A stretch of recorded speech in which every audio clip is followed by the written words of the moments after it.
Queen Victoria's first child, her daughter, Princess Victoria, went to agonizing lengths to make her mother proud and impress her.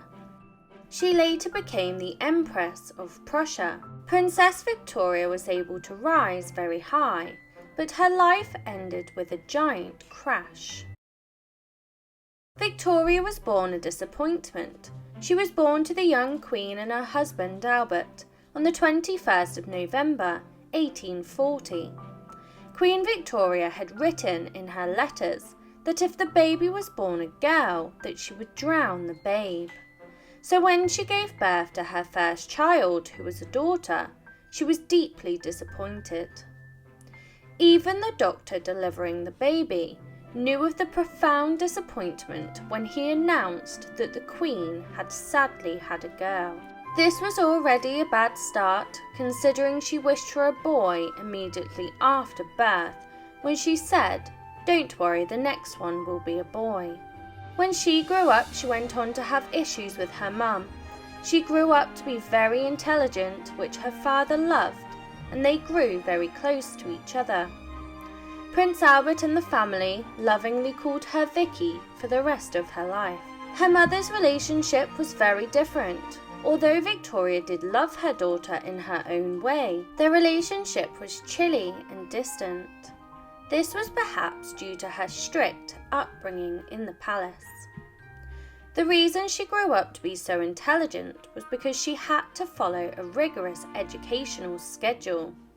She was expected to perform perfectly, with exceedingly high expectation placed upon her.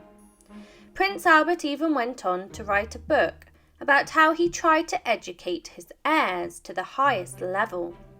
She went to great lengths to please her family. Just as her father was an overachieving and talented man, Vicky would follow in his footsteps. She spent most of her days learning everything from arithmetic to philosophy and took on liberal ideas. Part of her learning started at a very young age, and at 18 months old she was expected to learn French, and she would later go on to learn German from the age of 4. She was becoming an eligible princess, fit to enter the marriage market. As was often the case in royal families, they started scouting for a suitor from a young age. Vicky was only 11 when a match with a man 8 years older than her, at 19 years old, called Prince Frederick William. He was an heir to the Kingdom of Prussia, and he became a potential match. At still only 11 years old, it was arranged for the very young Vicky to meet this older man in 1851 at the Great Exhibition in London. The 11-year-old child and the adult man were getting on brilliantly. She was impressing him with her fluent German, which was the prince's native language, and she was eager to put her talents to the test to bag herself an eligible suitor. This would go on to become one of the most stirring romances of the Victorian era. The prince returned home after his visit, but the pair kept in contact through writing letters. These letters between the pair got steamier and steamier as the years went on. They wrote to each other for 4 years, until the young girl was aged 15 and he was 23. Her pen pal lover would take the relationship to the next level when Frederick returned to Britain in 1855, under the veil of diplomatic reasons. However, it was obvious that he was in love with the English princess, and he had come to visit to determine whether she was suitable to be his wife. Against all odds, she was. Frederick's family were disappointed in his match with Victoria. They were outraged by his crush on her, as they believed the British monarchy was not an absolute monarchy, and therefore it was weaker than other monarchies in the world. They wished for him to marry a Russian archduchess instead. But his love for the English princess was made all the more complicated by others perceiving her as ugly, on top of everything else that they despised about her. Vicky was slightly older at 15 years old, and this was a more acceptable age for marriage, but she was still small at only 4'11", and she looked very similar to her mother with a round face, which was not the epitome of beauty at the time. Vicky was not made to feel much better about these facts when her own mother worried that Frederick would get one glimpse of her and walk away. But that's not what happened at all. Vicky needn't worry, the pair got on amazingly when they were able to meet in person once again, and after only 3 days together, the prince proposed with the approval of Queen Victoria, with only one rule in place, that they waited until she was 17 years old before they got married. This was 4 years of communication and love in the making. They were finally together officially, but their future was far from a fairy tale, because the Prussian people hated her and the British people hated her groom more. The news of a royal wedding normally storms up excitement and celebration in the public, but not this time.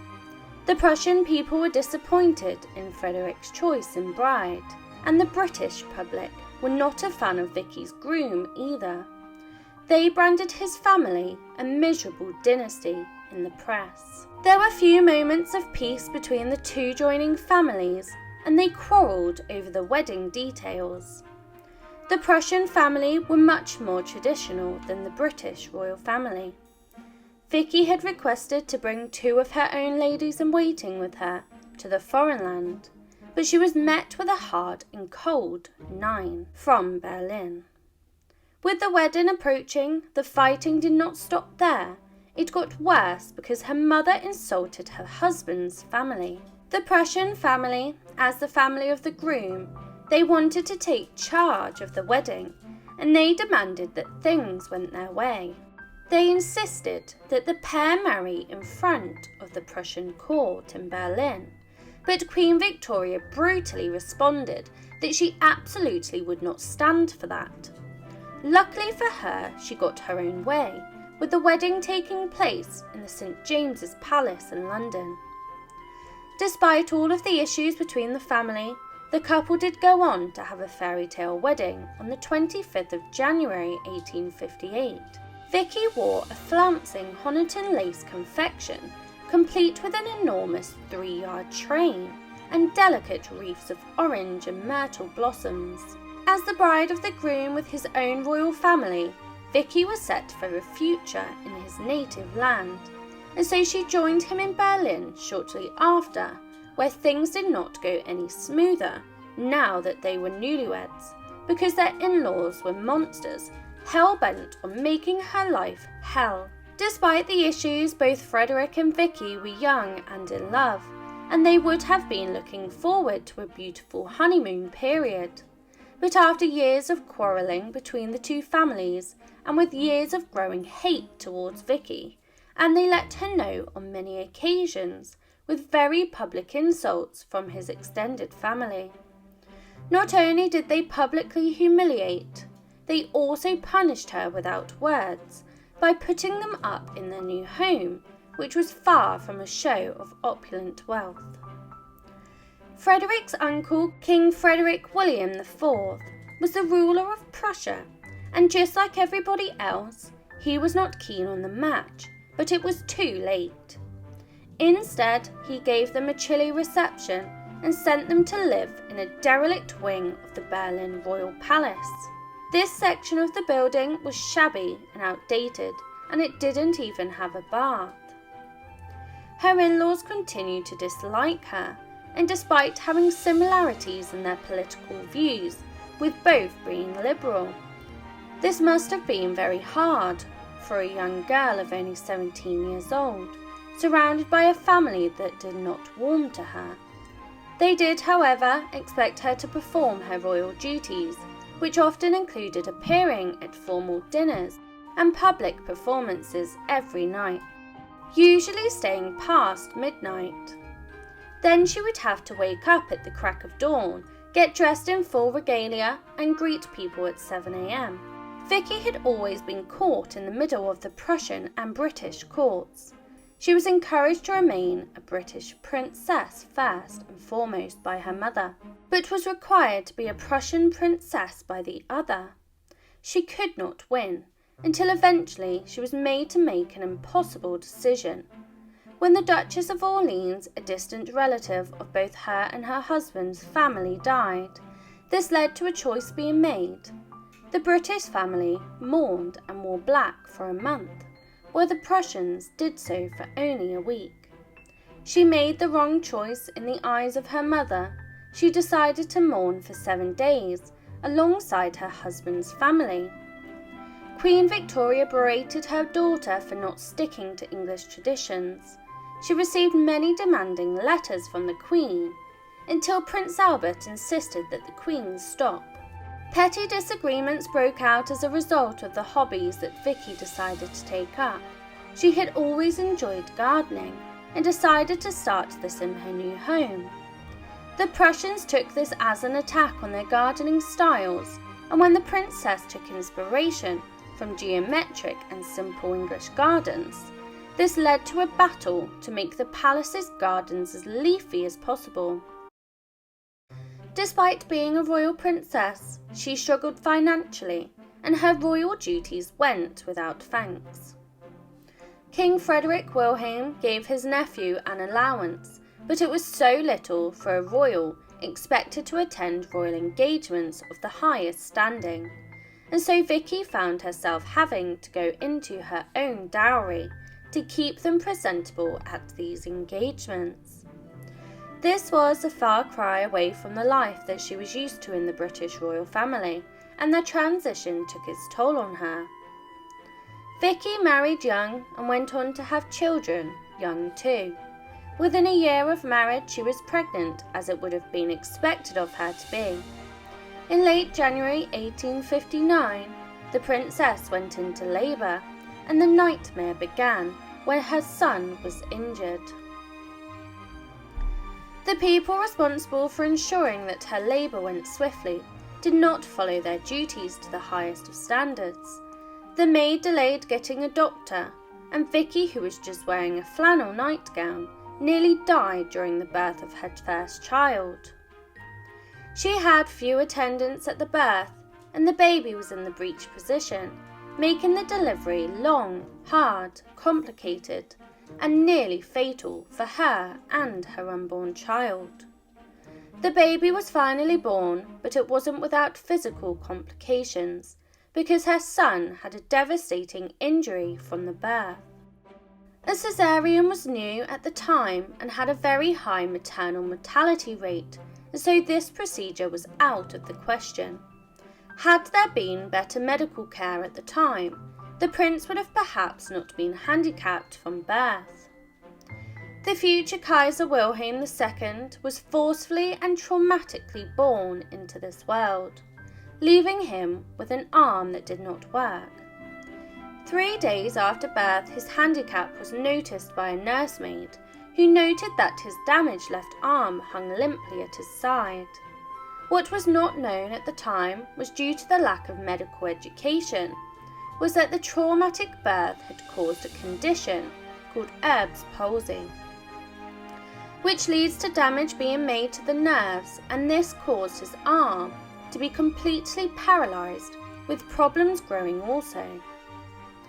Princess Vicky was embarrassed by the heir that she had produced, and although it was no fault of either the mother or child, this male heir was supposed to represent strength and an ability to strengthen the relationship between Germany and Britain. To Princess Vicky, her son's condition represented weakness and reflected badly on her.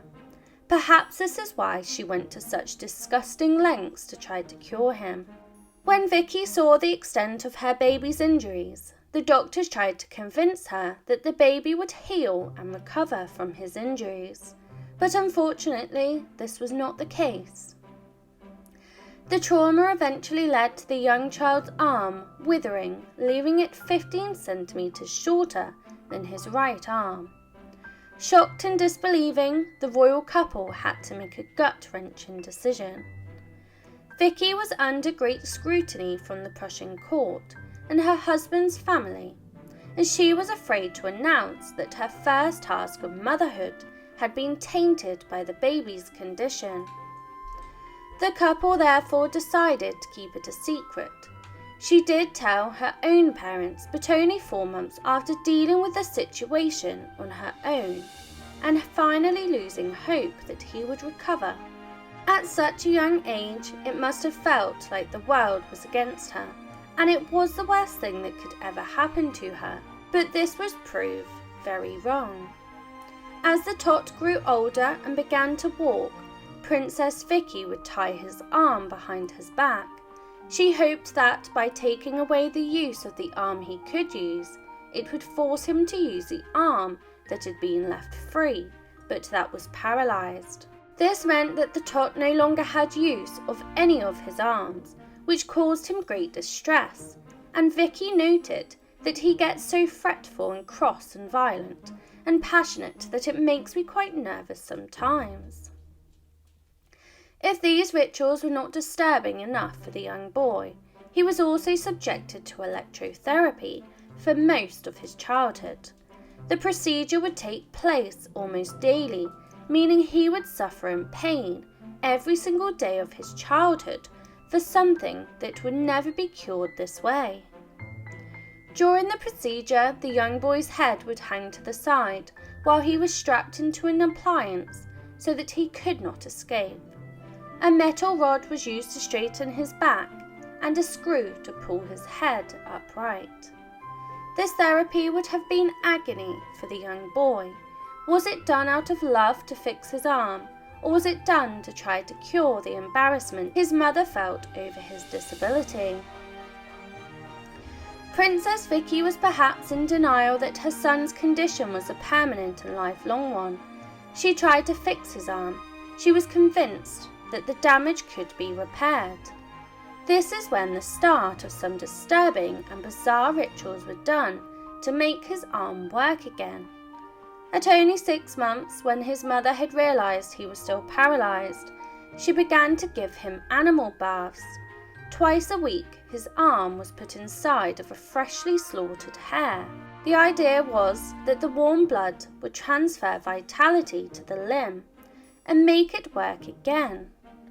Of course, this did not work, but was perhaps just more traumatic for the infant. During her marriage to Frederick, the couple went on to have 8 children. None of the other births were as traumatic as her first. In 1861, another horrific tragedy occurred.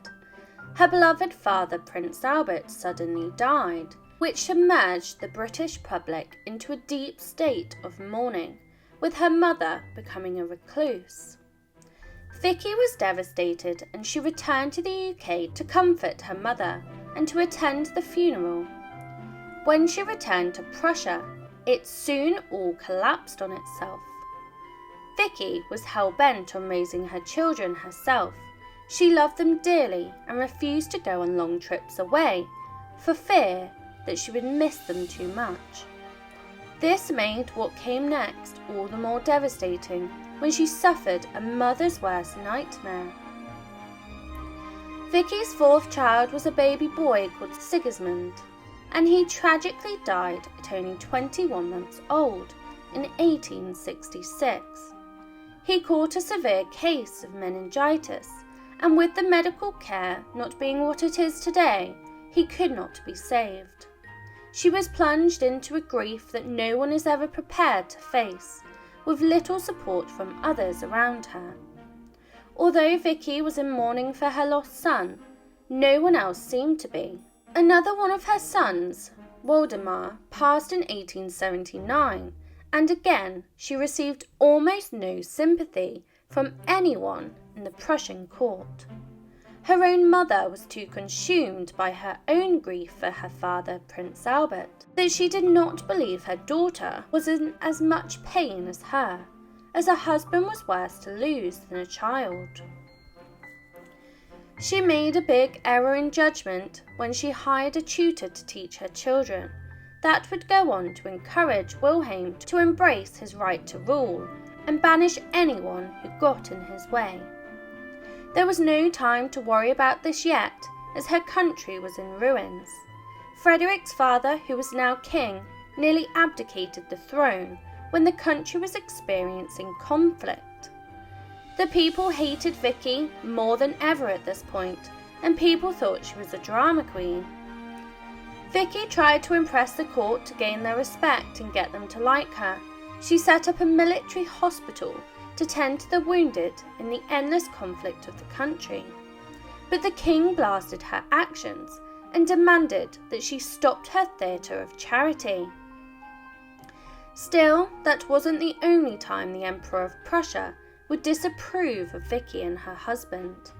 The pair were snubbed by the king, with him instead favouring their son Wilhelm, who he saw as a brash, militant German. This was perhaps a way to humiliate his son and to purposely exclude him from duties, despite being next in line to the throne.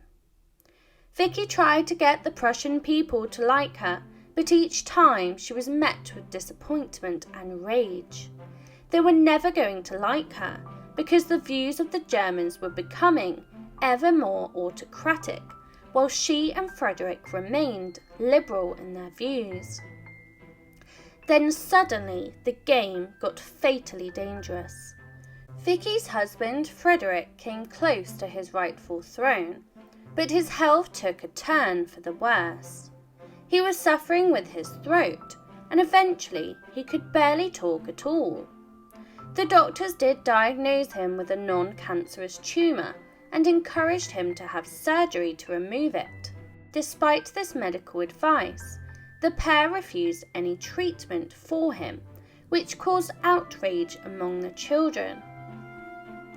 Wilhelm travelled to see them, and he accused his mother of being happy that Frederick was so gravely ill. No matter how much the children tried to convince them, the royal couple refused all treatment, and this led to one of the most bizarre circumstances in Germany history.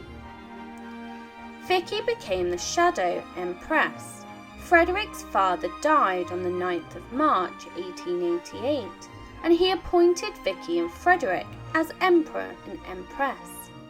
They were shadow roles as they were expected to be replaced very soon due to the condition that Frederick was in, and so Wilhelm would take the throne anyway.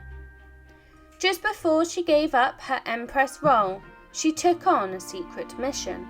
She was a smart girl and had always been smart enough to suss out the situation. She wanted to protect herself and her legacy, and so she hid 3 boxes of personal documents in Windsor Castle in England. Her hope was to stop her enemies from gaining access to the information, and she was right to do this. The couple ruled as shadow rulers for only 99 days when Frederick died on the 15th of June 1888, only months after his father's death. He passed the baton to his son Wilhelm, who immediately betrayed his mother by invading her privacy. He ordered for his parents' residence to be ransacked by soldiers to try and find information that would be incriminating. Nothing was found due to Vicky's quick and pre-thinking. She knew her son would waste no time in betraying her once he had the throne. Vicky was now merely a dowager empress, and Wilhelm ensured his mother knew that she was no longer in charge and that she had been demoted. He punished his mother in other ways, once he could find no incriminating evidence against her. He banished her from the palace and tried to exclude her from society. He signed her up to take on traditional dowager duties by becoming a patron of the German Red Cross. Vicky did not take this treatment lying down, and she got her revenge on her son through her words. Wilhelm once wrote in a guest book during his international travels, "The will of the king is the supreme law." Vicky mocked her son in an attempt to humiliate him when she sneered, "The Tsar, an infallible Pope, a Bourbon, or a poor Charles I might have pronounced that phrase, but a monarch of the 19th century?" By 1988, Vicky was suffering from her own poor health, as she was suffering from terminal breast cancer. She had one final desire and dying wish. She did not want her son to use her private letters against her, and so she again smuggled them to England. There was good reason to hide these letters due to some of the cruel words she had remarked about her own son. In one letter she wrote to her parents when Wilhelm was young, Vicky confessed, "He is really smart for his age. If only he didn't have that unfortunate arm, I would be so proud of him." Victoria devoted part of her final years to painting and to visit the artist colony of Kronberg. In her last days, she used to walk in the morning and spend long hours writing letters or reading in the library of her castle. The cancer she was suffering with was inoperable, and it forced her to stay in bed for long periods of time. The cancer had spread to her spine by the autumn of 1900. The Empress Dowager died on the 5th of August 1901, less than 7 months after the death of her mother. She was buried next to her husband in the Royal Mausoleum at Potsdam on the 13th of August 1901. Her tomb has a recumbent marble effigy of herself on top. Her 2 sons who died in childhood, Sigismund and Waldemar, are buried in the same mausoleum. In the end, Wilhelm really should have listened to his mother. After decades of autocratic rule and the outbreak of World War I, Wilhelm was the last emperor of Germany. In 1918, he lost all support and power, and he had to flee to the Netherlands. Yet, Wilhelm finally found out that the will of the king was not supreme law.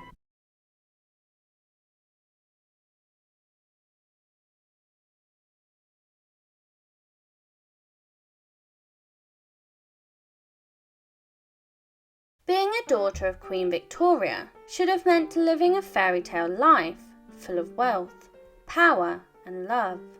Instead, she lived a life of betrayal, loss, and tragic endings. This is part 1 of the forgotten story of Princess Alice. She was born a royal disappointment from the moment of birth. She was the 3rd child, and after a son was born last time, the public eagerly awaited the birth of another son and heir to the throne. However, this was not to be when she was born a girl, Princess Alice, on the 25th of April 1843 at Buckingham Palace. Her birth was not a happy occasion. The Privy Council even sent a letter to her father, giving congratulation and condolence. Her life was different than people imagine a princess would live. She lived with parents who were obsessed with each other, but also obsessed with their children being the best that they could. Prince Albert developed the children's education, and it was a strict system that had to be stuck to.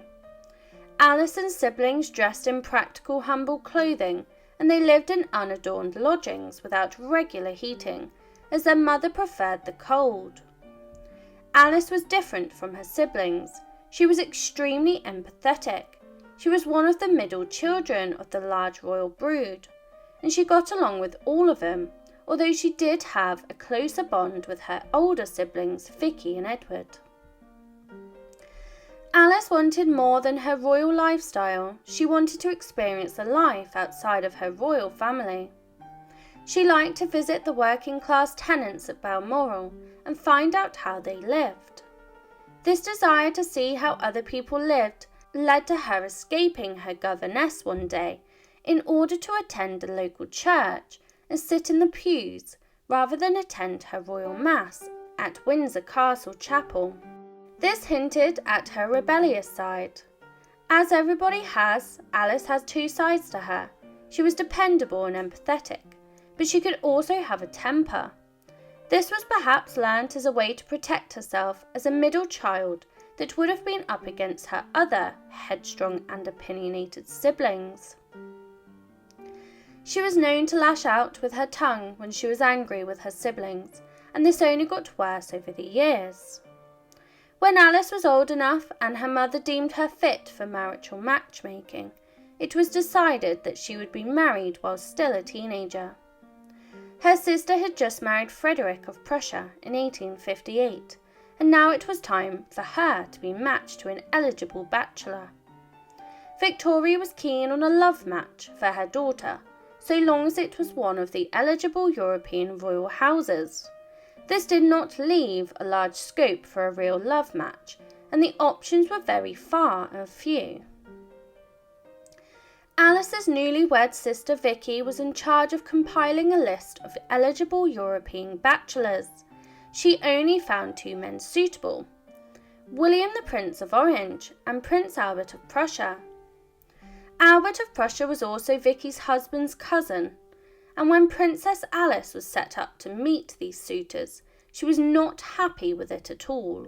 The family of the Prince of Orange were beside themselves with glee at the prospect of him marrying an English princess, and so he travelled from the Netherlands to Windsor Castle to meet the potential bride and her mother-in-law.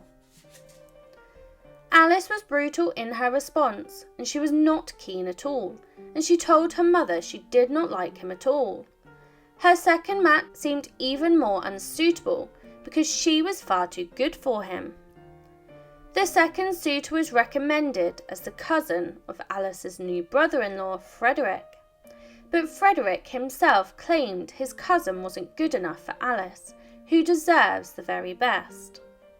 Her options were now down to 0, but there was another man, an underdog of a suitor. Her sister Vicky started to rack her brain for another match after her first 2 choices crashed and burned. Eventually she landed on Prince Louis of Hesse. He came from a respectable German house, and Queen Victoria invited him to Windsor Castle to meet his future bride. She liked him immediately, and the sparks were flying. They got on amazingly in each other's company. Upon his departure, he asked for her autograph as a keepsake, and Alice was impressed with him. Queen Victoria immediately made plans to marry the pair, but then tragedy struck and her grandmother died. Princess Alice was immensely happy during the spring of 1861. She had met her life love and had gotten engaged in the April to Prince Louis. But it was also full of sorrow for her maternal grandmother, the Duchess of Kent, when she died in her bed. Alice wasn't just close to the Duchess, she had also taken up the job of nursing her in her final weeks of life, and so she had to watch as her grandmother deteriorated before sadly passing away. Her looking after her family members did not stop there. She took on the role of family caregiver. When her mother struggled with her emotions, she was sent by her father to comfort her. But tragedy struck again. Her father became gravely ill, and again she took on the role of looking after him. On December 1861, Alice's father, Albert, fell dangerously ill, with complications from undiagnosed Crohn's disease. The prince had struggled with his health throughout his whole life, but he had been particularly stressed out with the debauched behaviours of his son, Edward, who had been parading his mistresses in public. Queen Victoria and Princess Alice believed they could save Albert by tending and caring for him, but their hope vanished when he passed away from his illness. The fallout from his death plunged the public and the royal family into a deep state of mourning. Queen Victoria blamed her son for killing her husband due to the stress he had brought to his door. She even refused to notify her heir of his father's death. Alice was not one for tensions in the family, but she was struggling with the morality of not telling her brother of her father's death, and so she betrayed her mother when she went behind her back to sneak a telegram to Edward. Victoria and Edward never fully reconciled with the Queen, remarking that, "I never can or shall look at Edward without a shudder." This act of rebellion meant that her relationship with her mother was forever tarnished, But Alice had more to worry about than this. Her grandmother and father had not long died, but she was still planning the wedding to her true love, Prince Louis of Hesse, and so she got married among the most tragic time during the Victorian era. In pure British fashion, and with a stiff upper lip, Queen Victoria insisted that the ceremony go ahead even after Prince Albert passed. The wedding went ahead on the 1st of July 1862, but it was not the fairy tale wedding she had hoped. It was more of an extension of the family's mourning than a wedding. Alice should have gotten married and it should have been the happiest day of her life, but it turned more into a nightmare. The whole palace was still in the depths of mourning for Prince Albert, and no one was trying to hide it. Her large opulent wedding was downsized from a church to converting the dining room of her childhood home into a chapel. Not only was her wedding much smaller than anticipated, she also wore black at her wedding. She arrived to the ceremony in a white gown with a lace veil and an orange blossom and myrtle classic bouquet that represented a royal getting married. But Queen Victoria demanded that everyone adhere to mourning protocol and forced everybody to wear black before and immediately after the wedding. The Queen made the wedding all about her feelings and her presence. The Queen had her sons take her into the makeshift chapel. She had them stand in front of her to shield her from prying eyes throughout the entire ceremony. While the pair married, the monarch sat in an armchair near the altar and tried not to cry. The nuptials were miserable, with the Queen even noting that it was more of a funeral than a wedding. The poet Alfred Lord Tennyson said, "It was the saddest day that I can remember." The wedding was finished by 4 p.m, and when the evening began to slow down, Queen Victoria gave her a gift. Victoria presented Princess Alice with a gold bracelet inlaid with pearls and diamonds. It was from both of her parents, and it was inscribed with the words, "To dear Alice, from your loving parents, Albert and Victoria, are who thou, visibly parted, are ever united." With the miserable day over with, Alice could finally look forward to her honeymoon, but unfortunately this was no better than the wedding. Alice had a miserable wedding, but she was living a happy marriage with her new husband. She was extremely happy, and this made things difficult with her mother, who was grieving her husband. The monarch was jealous of Alice's happy, content life, and so the princess had to try to not look too happy when she was around her mother. It was a difficult start to her married life and her relationship with her mother, but it would take a much darker turn. Alice moved to Louis's home in Darmstadt. As royal brides often do, she had to move out of the family home and into the family of her new husband's household. She arrived there in 1862 and crowds of people welcomed her with cheers, and she wrote to Queen Victoria, "I believe the people never gave so hearty a welcome." Despite the warm welcome from the people, Alice was extremely homesick. She was also bored of her new life, but she shouldn't have worried about being bored. Join me in part 2 to learn of how Alice experienced further loss with the death of her own children before also losing her own life too.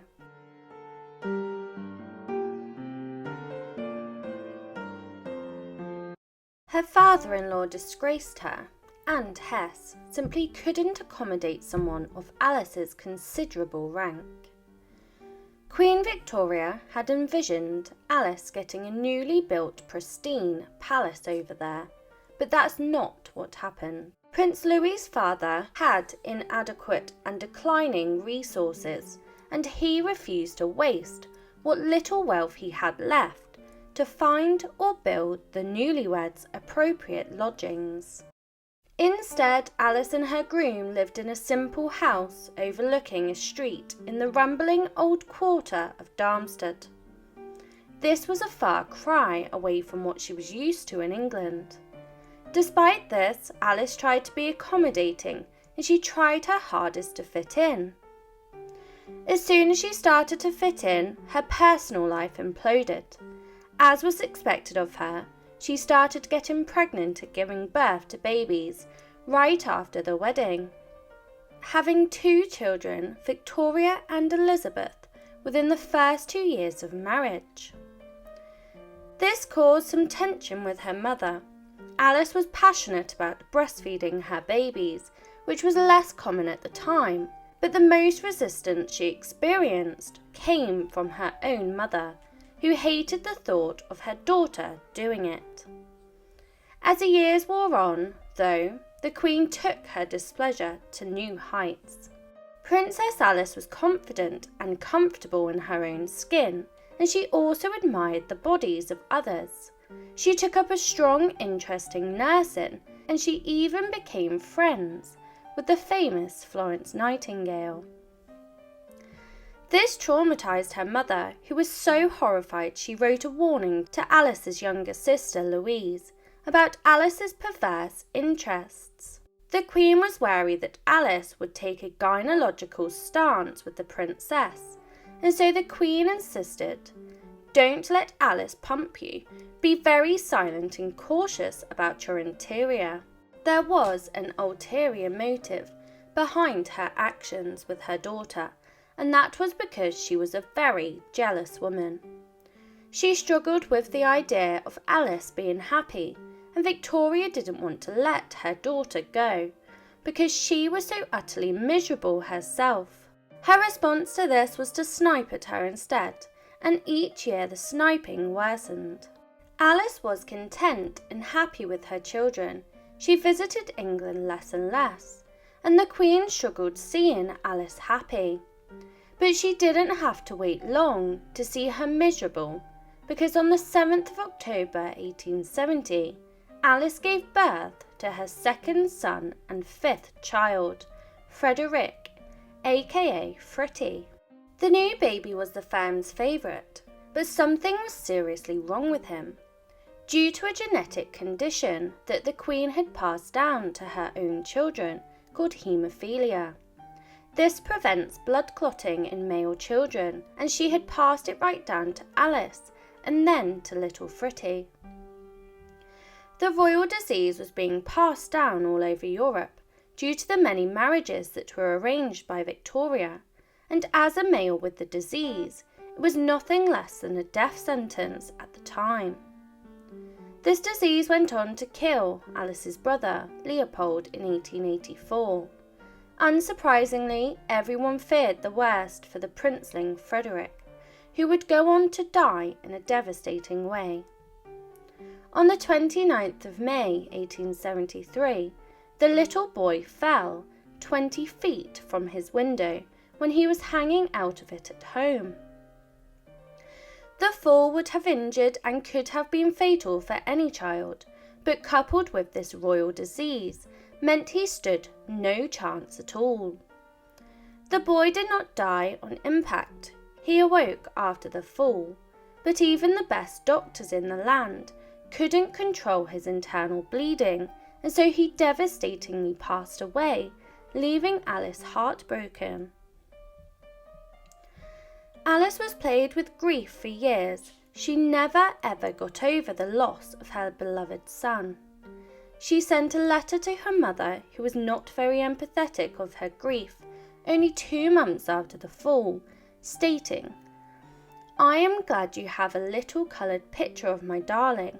I feel lower and sadder than ever, and miss him so much, so continually." The years that followed started a dark spiral. Her mother did little to support her, and she was far too filled with jealousy and bitterness that this dominated her emotions towards Alice. Alice was stubborn, and they often clashed, but now they would go on to exchange vicious letters. Alice attempted to give some diplomatic advice to Victoria, but the monarch wrote back, "I do not think, dear child, that you should tell me what I ought to do." For 2 years, Alice withdrew from public life to heal herself and look after her remaining 2 girls, Alex and Marie, and her son Ernest. She used her surviving son to cope with the loss of her other son, and she kept him close by, as well as promoting him to her new favourite and hardly letting him out of her sight. At this time, her marriage was also taking a battering. The problem started out as minimal, but worsened over time. Prince Louis of Hesse was a lovely, kind man. He was also a little soft-headed and could be emotionally stunted, and he offered little support to the struggling princess. She was disappointed with her husband's response to their son's death, and by 1876 she was becoming increasingly full of resentment, and she was not afraid to let him know. She wrote to him accusing him of writing empty and bare letters that left her cold and alienated from her real self, confessing that, "I feel myself through them, that I have less to say to you than any other person." Despite the marriage woes, the pair would be catapulted into higher-ranking roles when in 1877 Louis's father passed away, which made them the Grand Duke of Hesse and Alice the Grand Duchess. The pair knew the time would eventually come, but the role was not what Alice expected. She had always struggled to settle into the life in Hesse, and the local people could sense it, describing her as a stiff princess. She had a whole new level of responsibility on her shoulders, and she felt extra pressure to perform as the new head of the country. She wrote to her mother that she dreaded everything, and it was more than she could stand in the long run. Her letters of concern fell on deaf ears with her mother, who did little to comfort her. The Grim Reaper came to her home on a dark, cloudy night in November 1878. Early in the month, Alice's oldest girl, Victoria, took ill with a sore, stiff neck. They were not to know that her diagnosis was terminal and that she had contracted diphtheria, a bacterial infection that was often fatal in the Victorian era. There was not long to get their heads around this, as within days she died. Alice was able to dodge the infection at first, but 4 of her children, Alex, Marie, Irene and Ernest, and even her husband, fell ill within days of Victoria showing no symptoms. Alice was used to caring for others, and she tried to make everyone better, but she couldn't.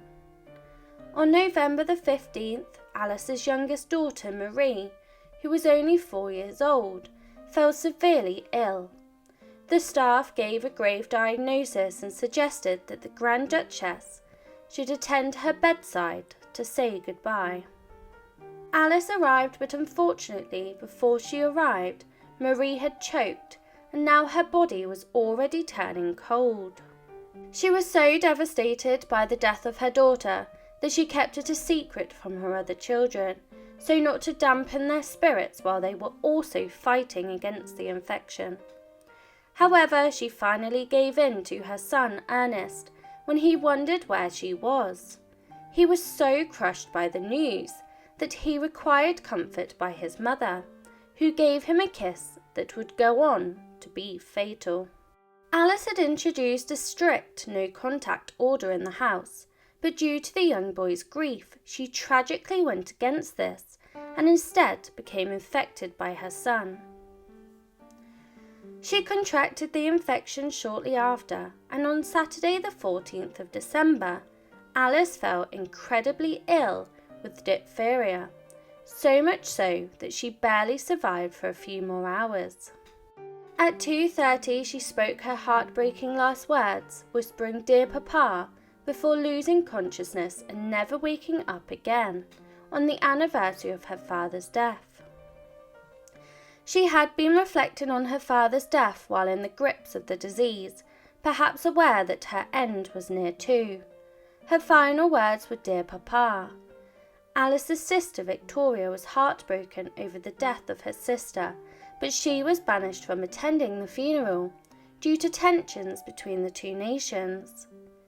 Queen Victoria outlived her daughter by 2 decades, and Alice had been her first child to die.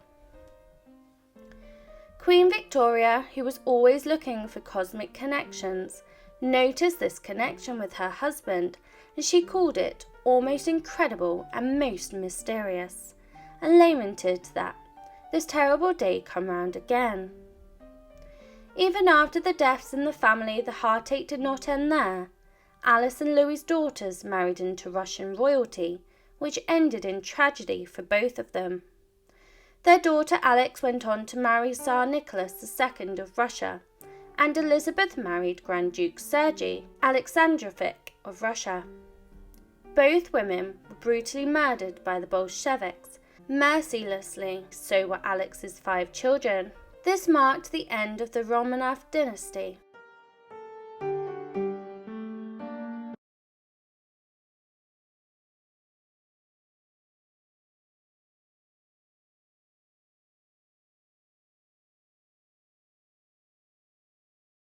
Astonishing facts about Princess Helena, Queen Victoria's daughter. As all of Queen Victoria's children experienced, their lives were full of family drama, civil rivalry, and personal woes. Princess Helena Augusta Victoria is the least remembered child of the bunch, and most of what we know about her comes from her mother's diaries, who did not always have the kindest of words to describe her third daughter. Helena's birth was plagued with panic when she was born blue on the 25th of May 1846, making her the least healthiest baby at birth. Thankfully, she recovered well from the birth under the care of the royal doctors, but her mother was still suffering from the difficult birth, bringing one of the most powerful women in the world to her knees. The hard-faced and strong queen had to pause her royal duties in order to recover from the birth. It must have been bad if she was willing to do this, and she had once chastised her own husband for wanting more than 2 days off for their honeymoon together. As she grew up, she had to fight for attention against a growing brood of 8 siblings. This strengthened her character, and she grew to stick up for herself against her brothers' constant teasing. On one occasion, she even socked them square in the nose. She was competitive and wanted to be the best at everything. She had many talents, such as being an avid piano player. She rode horses. She had a talent for drawing as well. As well as this, her father was keen for her to learn to cook, clean and farm. She had many skills, and she was the most talented of all of the Queen's children. She kept this role of the most talented child until her younger sister came along. This started up a fresh spark of competition with her sister as well as her brothers. When Princess Louise was born, she was the new shiny toy in the family, and Helena felt like she had to compete against her. Louise began to become just as talented as Helena, if not more so. Poor Helena was so overshadowed by Louise and her other sisters, and a family tragedy only made life worse for Helena. The death of her father impacted all of the siblings and devastated the life of her mother. The family were plunged into a deep state of grief, with Helena writing to a friend, "I adored Papa. I loved him more than anything on earth. He was my help and advisor. These hours were the happiest of my life, and now it is all over." Her mother made her life all the more unbearable when she insisted that her sisters move out of Windsor to join her at Osborne House, to live in mourning and isolation from the public. You would think that the family would all be supporting each other during this difficult time, but Helena was left with little support for herself, making her feel lonely. Helena was one that deemed emotionally unstable, and she would be quick to burst into tears at the slightest drama. It was due to this that Helena was not chosen to support her mother. Instead, she chose Louise as her assistant and her older sister Alice as her secretary. left to her own devices, led her to fall into some tragic traps, such as falling for the wrong man. She had little support and affection from her immediate family, and so she turned to others for this affection instead.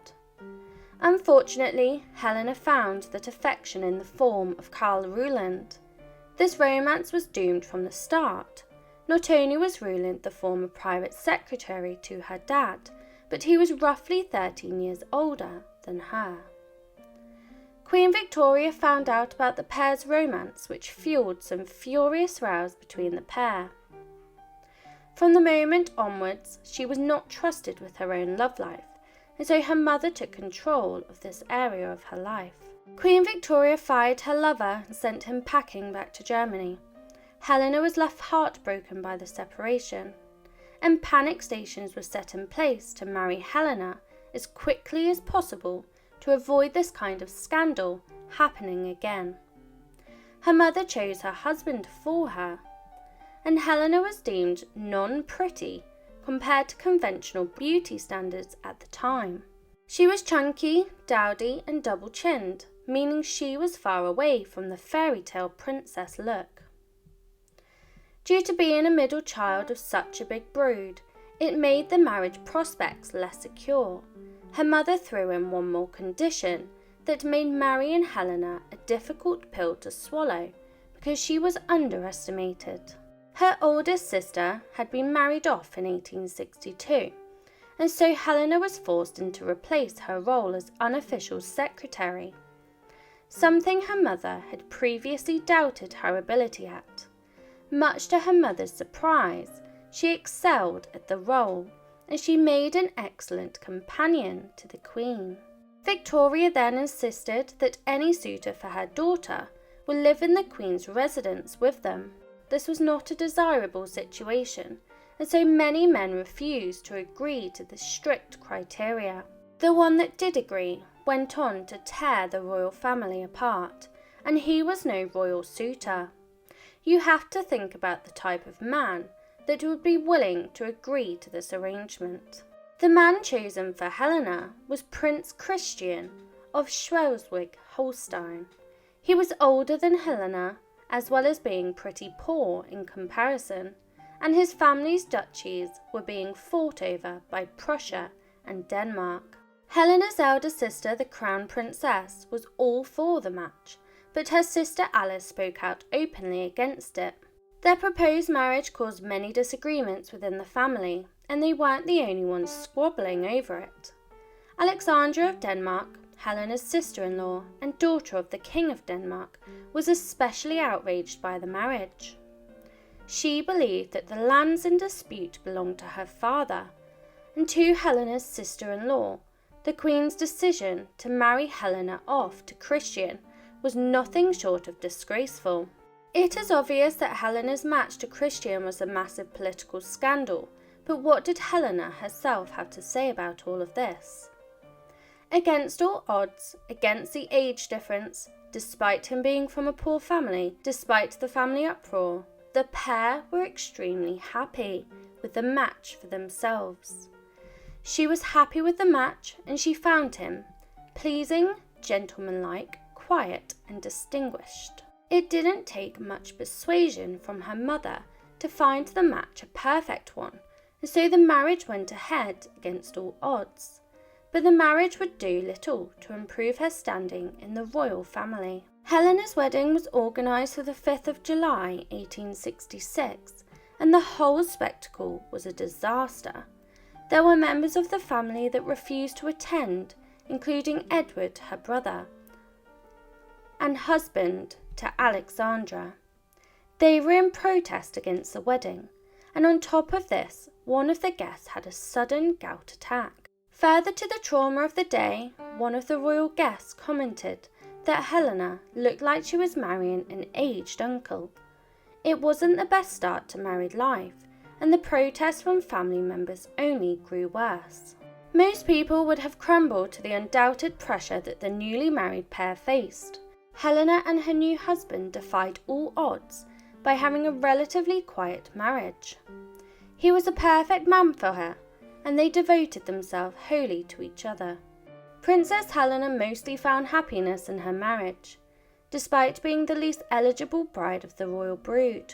The pair had promised to stay close to the Queen in her residence, but Helena was struggling with the responsibilities. She was newly pregnant while juggling her role as her mother's personal secretary and best friend, as well as being a new wife. Her body was taking a toll with the pregnancy, and she became unwell frequently as a result.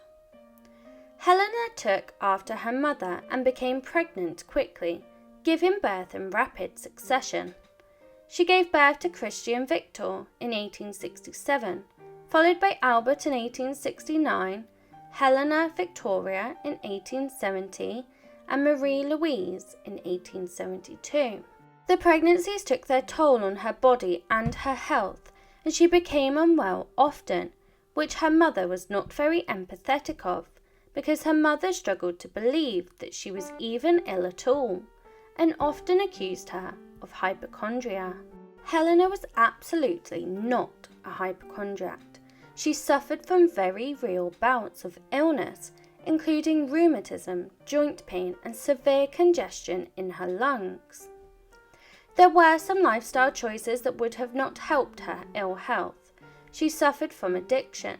Her substance of choice was opium, which would have been prescribed by her own doctor, and her addiction spiraled out of control. She went on to grow her own life with her husband and children, but she suffered grief and loss of her own. On the 12th of May 1876, Helena and her husband welcomed baby Harold, the fifth of their children, into their lives. Helena was overjoyed, but this did not last long because the poor baby only lived to 8 days old. She went on to conceive again not long afterwards, but this was followed by further tragedy when she gave birth to a stillborn child on May the 7th, 1877, only 5 days shy of Harold's first birthday. The shock of losing 2 children back to back stunned Helena and plunged her into a grief so deep that no one is ever prepared to face. Her grief led her to become angry at the world and the injustice she had faced, and so she gave up on life altogether. The Queen described her as being quite touchy and irritable due to her ill health. She was possibly suffering from PTSD from the trauma. Despite her ill health, she didn't want to do anything to cure it at all. She refused medical attention, which only worsened her condition further and led to her poor fate. Helena had become accustomed to grief. Her sister then tragically died from diphtheria. Helena was paralysed by grief at this stage. Helena's sister, although initially opposed her marriage to Christian, Alice was the one to convince Edward to show up to Helena's wedding. The pair had their differences as siblings often do, but they were there for each other when it counted. After everything she had experienced in life, it pushed her farther away from her mother, perhaps due to the lack of emotional support given to her throughout her years of hardship. She was pushed closer to the husband she had built a life with, and consequently she began spending even less time with her mom. The Queen had matched the pair in a deliberate attempt to keep the couple close to her, so when they drifted away, she was truly annoyed and angered. She pushed for radical solutions, and in 1887, Helena became the president of the British Nurses Association. She used her influence as the president to support the radical idea of creating a nurse registry in order to improve the education and status of those devoted and self-sacrificing women. She took her role seriously. She was not interested in just being the face of the project. She wanted to put her passion into action. When some members opposed her ideas, Helena wasn't afraid to shut them down. Helena was a natural leader. She was a smart cookie and was talented in many areas. One of her most natural skills was her ability to lead, just like her mother, the Queen. She ran the organisation she led with brutal efficiency. Anyone that questioned her was met with her power and confidence that her wish was sufficient, a reason to go ahead. In her private life, she did not exceed such confidence. She was battling with an opium addiction still, and it was spiraling out of control. The family were becoming concerned. Her mother, who had never been concerned of her health before, was worried, as well as her husband, who begged the doctors to stop supplying her with it, of which Helena was furious about when she found out. She could not stop now. Her addiction had taken a grasp her entire being, and it nearly broke her. Rather than the request that her husband had made to the doctors, Helena demanded the doctor supply her with more drugs, to which he responded by refusing to give her anything at all. Withdrawal from opiates will make you extremely ill, and Helena was no different. She even complained of losing her sight. Luckily, with a bit of family support from her elder sister, she was able to give up the habit. It was an amazing personal accomplishment, but a tragic family event cut Helena's celebrations short. Helena was impeccably proud of her children, and her eldest son had become a major in the British Army, which saw him take trips away to battle. When he left to depart on another trip to South Africa, she never imagined that she would not see him again. But her son died during this trip when he caught malaria, and she received the news by telegram on the 25th of October 1900 that he was dangerously ill. Despite having the best medical care at his disposal, 5 days later, a second devastating telegram with the news that he had died from the illness. Helena was used to grief. She had already lost many members of her family. But Queen Victoria did not take the news very well at all. She was quite elderly and her own health was deteriorating. Helena and her sister Beatrice comforted their mother on her deathbed while they watched her slowly wither away. Finally, on January the 22nd, 1901, Helena's mum breathed her last breath. Her death would mark the end of the Victorian era, and with this came great change, especially the power dynamics of the family, which shifted, meaning more family drama and personal calamity. Helena's siblings disappeared from her life one by one, but the loss of Edward hit her especially hard. Edward VII had been almost abandoned by his own mother, as she blamed him for their father's death, but he was the heir to the throne and next in line for the crown. Edward VII, accompanied by his wife Alexandra of Denmark, kept Helena at arm's length. His wife was full with extreme jealousy of the royal family, which didn't bode well for a close sibling relationship between Helena and Edward.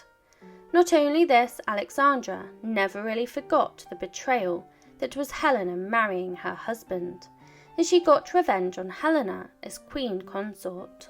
Helena's passion for nursing was evident in her actions. Alexandra decided she was now keenly interested in the cause, and so she demanded that her position as president was replaced. This led to things becoming increasingly toxic and nasty. The removal of her role as president was removed, which led to Helena feeling resentment against her brother and his wife. She had been outranked by her sister-in-law, and so she handed the reins over to Alexandra. Ever the dutiful princess, Helena continued supporting the monarchy, but she didn't serve the new king for long. Edward was an avid smoker, which ultimately led to his death. After a short rule of only 9 years, the new monarch passed as he suffered multiple heart attacks and met his end. Only 4 years later, World War I broke out across Europe. This plunged Helena's family into personal strife when her own son fought for the Prussian army rather than the British army. Her son betrayed her. He battled and fought for the Germans, who were wholeheartedly against Helena and her homeland. She lost contact with him due to the war, and she would do nothing but wait for it all to come to an end. What she found out afterwards shocked her to her core. None of Helena's children had gone on to reproduce children of their own, or so she thought. She had gotten used to the idea that she would never be a grandmother. That all changed when Albert admitted to having a secret affair that resulted in a daughter named Valerie Marie. Though he never revealed the identity of the girl's mother, in the most gut-wrenching way possible, Helena now had a granddaughter. Despite giving up her title as president, Helena's passion for nursing never left her. She spent her spare time visiting hospitals during World War I, and her motivation was to improve the spirits of people staying there. She was loved by the ordinary public for her passion for the cause and her charity work. During World War I, Helena and her husband enjoyed their 50th wedding anniversary. This marriage that so many were against had stood the test of time, and it was the longest out of all of her siblings. That didn't mean her husband was totally perfect, though. He was the perfect husband and the perfect father, but he was pretty useless when it came to his influence on the royal family. He wasn't interested in helping the princess with her royal duties, but despite this she loved him anyway. The couple were happy together and deeply in love, but the beginning of their relationship started off on an awkward footing when he believed he was meeting the Queen to become her new husband instead of Helena's. The couple had been married a long time, but in 1917 her husband died at the age of 86. She was plunged into deep mourning again, a state she was probably becoming accustomed to. The commissioners, with little empathy for her situation, tried to evict her from her 2 residences due to the expense of running her households. 6 years later, in the spring of 1923, Helena fell victim to a disease which marked her end. Weeks later in May, the now elderly princess suffered a heart attack and was gone by the morning of June the 9th, 1923. Most of what we know comes from her mother's journals, who often made mean remarks about her children growing overweight and being ugly. But despite what her mother journaled about her, she was far from weak and quiet person that the biographers had painted her as.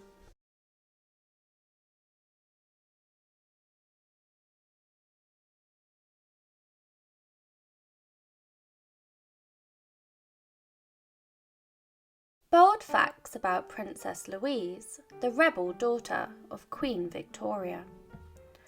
Born on the eve of Europe's first wave of revolutions, Queen Victoria recognised that her daughter, Princess Louise, was certain to be distinct. And distinct she was. Princess Louise was an intelligent child who ripened into a provocative, secretive revolutionary. Strap yourself in and join me learning about the Queen's most rebellious daughter. Her mother knew she would be special. Princess Louise was born and presented to the world on the 18th of March 1848. The year she was born in was one of troublemaking and rebellion, and in 1848 the Europe's age of revolutions occurred. And it seemed that the year's rebelliousness would rub off on the little Princess Louise. When Queen Victoria gave birth to her daughter, she envisioned that Louise would be something peculiar, and she was right. Her birth was scandalous because after the Queen endured 5 painful labours, Queen Victoria reasonably wanted some pain relief. She ignored her royal advisors and she insisted on trying the new, controversial treatment called chloroform. The Queen said it made labour delightful, and the birth was scandalous because the Queen was basically high during the birth, which was against all conventions at the time. Louise was a curious cat, and the royal family believed in the old philosophy that children should be seen and not heard. But Louise was not going to go along with this. She was born rebellious, and from an early age she was a firecracker who was almost too curious for the royal family's tastes. Louise asked so many questions that the family nicknamed her Little Miss Why. As we'll see, the princess's desire to rebel only nurtured greater as she matured.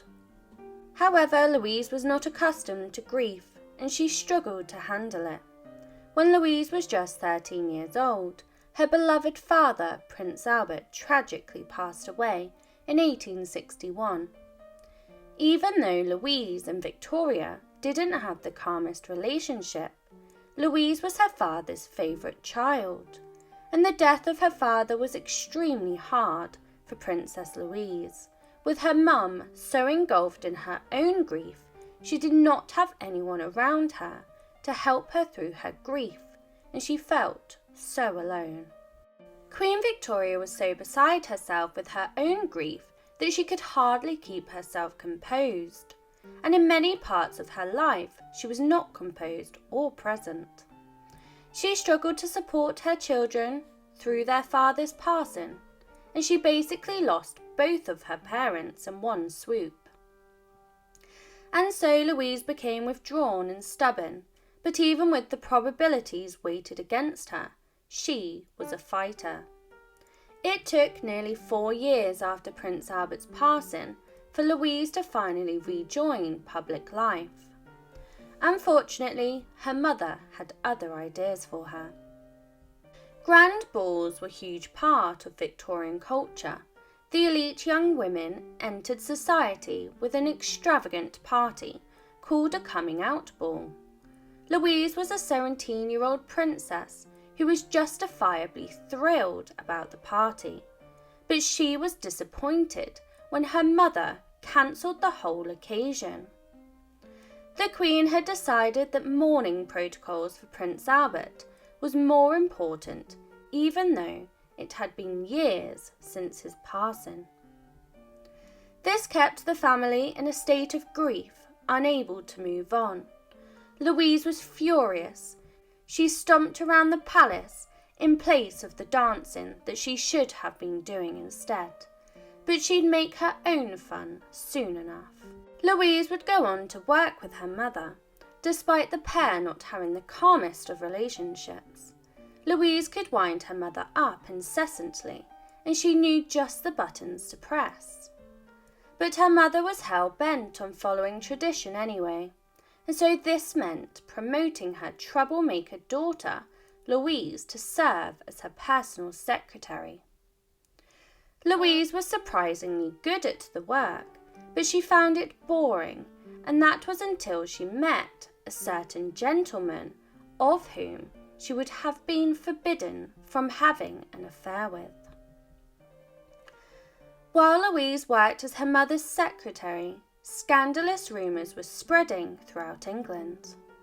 The rumour suggested that Princess Louise was having a scandalous affair with her younger brother's tutor, the commoner Robinson Duckworth, and that she was falling in love with him. As well as the royal tutor, he was also a reverend, and he was 14 years older than young Princess Louise. When her mother found out, she intervened. Queen Victoria was no fool. Victoria could see what was happening between the pair. It did not take a lengthy time for her to dismiss the celebrated tutor from the royal palace. Victoria believed she had squashed the scandals and rumours with her action, but Louise's love life would throw many more scandals at the Queen. Her mother took caution. Queen Victoria began to grow wary of her teenage, rebellious daughter, and it didn't take long for their relationship to sour. The Queen frequently disapproved Louise's non-compliance, called her indiscreet, and said that she was an imprudent child who got pleasure from arguing. It appeared like no topic was safe in the royal residences, because Louise merely refused to hold her tongue. Thankfully, a change of scenery would give the royal family some relief when Louise broke the mould when she became the first princess to attend a public institution. As all of the siblings endured, the children were used to their father's strict and rigid tutoring system. This perhaps encouraged Louise to seek out the education she wanted for herself and blossom into the person she was meant to be. Louise refused to be stuck and trapped within the royal palaces and living by the Queen's endless rules and protocol, and so she decided to venture into the world where she would make a scandalous impression. She became a famed artist. She had learned her skills during her enrollment at the National Art Training School, where she left England dumbfounded by becoming a sculptor. Becoming an artist was a man's role. It was scandalous for a woman to become an artist. Again, Louise followed her own dreams against all society rules. She rebelled and caused controversy by being a royal princess entering the male-dominated world of sculpting. It would have been expected of her to follow more traditionally feminine art forms, such as painting or singing. But even Louise's unconventional career choices didn't compete against her scandalous and dramatic personal life. She was a busy woman. Louise connected with numerous men during her lifetime, and the gossip on no occasion seemed to stop. Some sources claim that she had affairs with one of the Queen's later personal secretaries, along with the famed architect Edward Lutyens. Louise was a passionately liberal woman, although she preferred to keep her affairs a secret, perhaps to shield herself from her mother's wrath.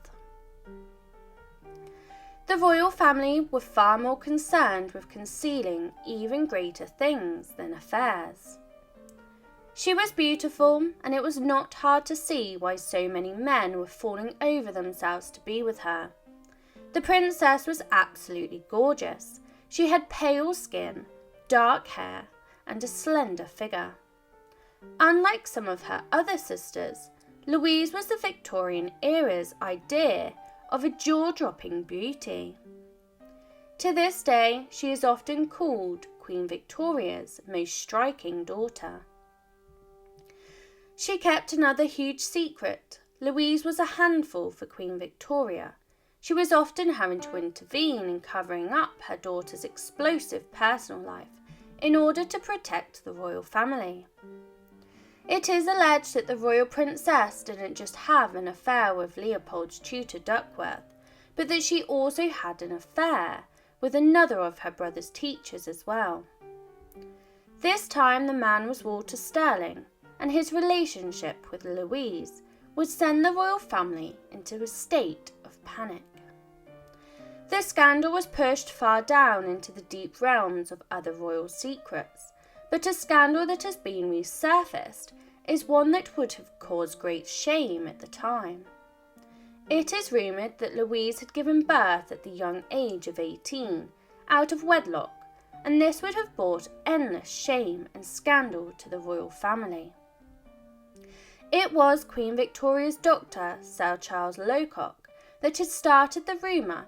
He had helped deliver all 9 babies that Victoria birthed, and it was Charles Locock's son, Frederick, who adopted baby boy called Henry in 1867, which was a strange thing for a single man to do, and Locock seemingly started getting a fairly sizable allowance.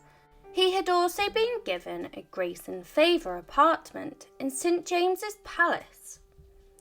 When Henry was old enough and had his own children, he started to share the news that Princess Louise was his mother, and this story passed down throughout the next generations.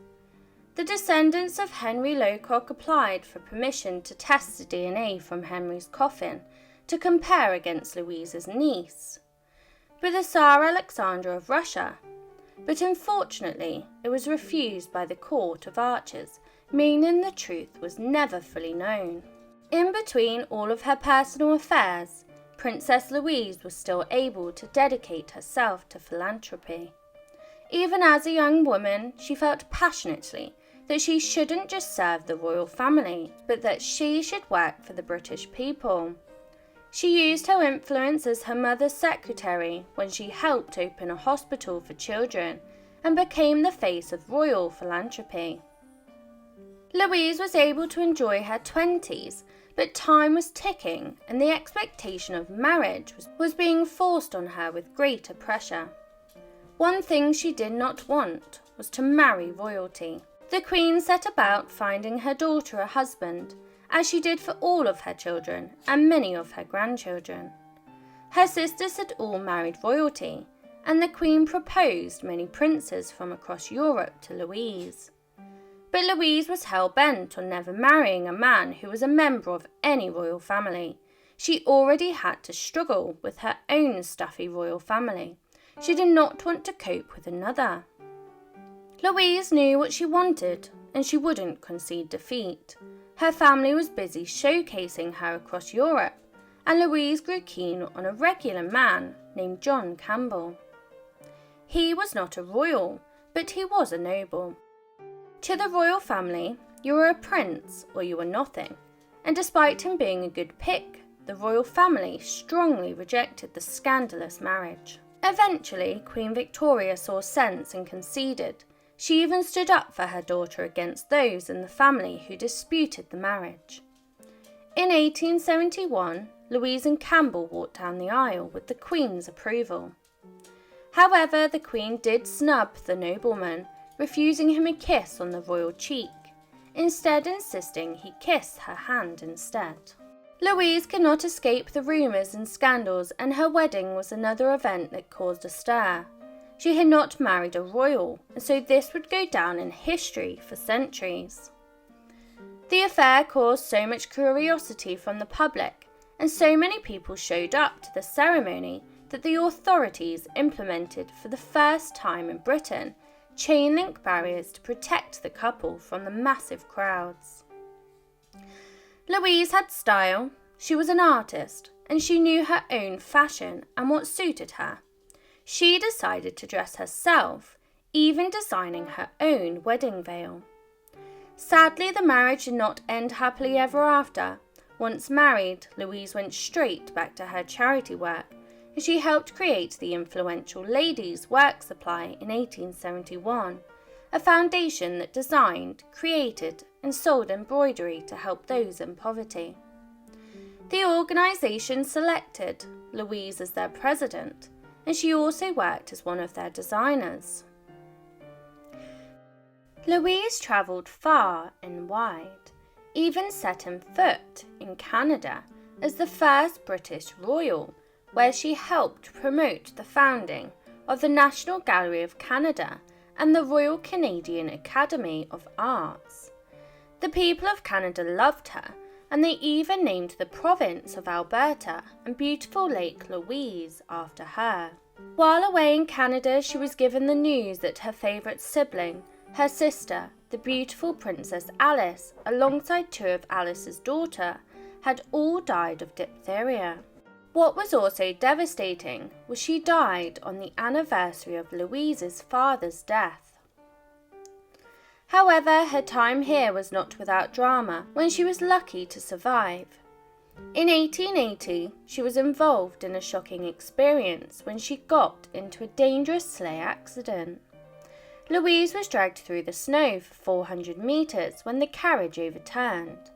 Luckily, she only had a concussion, but she also had her earlobe torn into two. She was a tough woman, but this started the beginning of a period of delicate health for Louise. Her delicate health was not helped because she liked to follow fad diets, some of them very strange. The princess was continuously excited about exercise, and she worked hard to uphold her slim body. It was noted, however, that at a dinner party all she ate was just 4 Brussels sprouts. Her obsession with her weight was allegedly so that she did not end up just like her mother, Queen Victoria.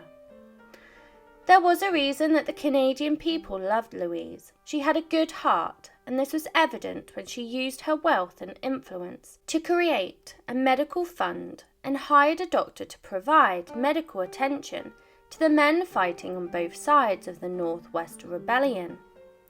No matter their race, creed or colour, to her these were human beings that, regardless of their beliefs, needed help. Her good deeds were not without praise from her siblings, who were jealous of her rebellious behaviour. Perhaps jealous that they were trapped under their mother's strict protocols.